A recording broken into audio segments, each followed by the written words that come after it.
The blog of Edinburgh. Video shorts on what we're getting up to whilst putting together ViStoryof Edinburgh. Latest estimates for the completion of this is May 2010. 10, 9, 8, 7, 6, 5, 4, 3, 2, 1. The blog 1. Fireworks. January the 1st, 2010. Happy New Year everybody! Today in our very first video blog, we've gone for a trial on the beginnings of Edinburgh. Using footage we shot at the fireworks and music extravaganza that marks the end of Edinburgh's International Festival each summer as the background, we explain how the landscape of the city was formed and examine the lifestyle of Edinburgh's early inhabitants. The fireworks are choreographed to the music by the Scottish Chambers Orchestra and their choir, and are synchronised to the beat of the conductor's baton. So with a wink and a nod from this year's conductor, Matthew Halls, let the fireworks and the story begin.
Rising up from the primeval swamp, this city began its life as one of the many volcanoes in the area.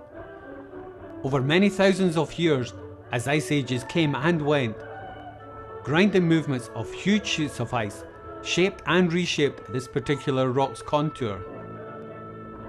The glaciers of the last ice age melted and left a trail of earth, clay and stones behind this rock, creating a crag with a tail. This forms the distinctive landscape upon which Edinburgh grew. These old volcanoes would have been just the place for early inhabitants of the area.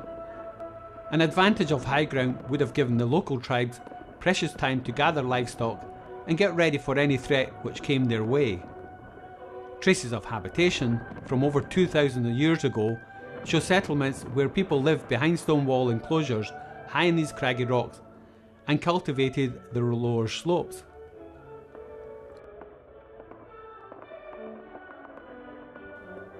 Move forward to the 1st century of the 1st millennium. The Roman army was advancing north, and here in the southeast of Scotland, the local Celtic British tribe became allies of Rome. This tribe was the Votadini.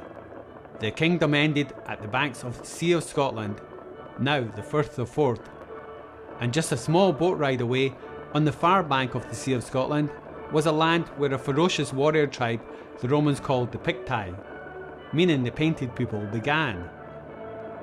A land and a people the Romans never managed to conquer. The Votadini probably welcomed the havoc the Romans wrought on the Picts, and would have rather done business with the orderly Romans rather than the savage Picti raiders from across the water.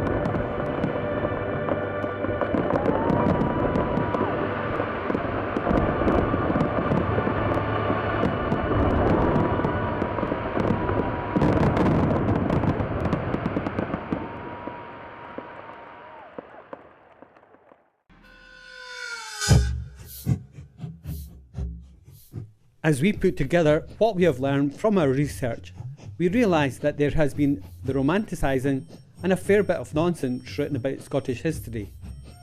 We will try and avoid the traps of illusion when putting together Edinburgh's story, but we'd welcome at this stage any criticism you may have on our dialogue or anything else.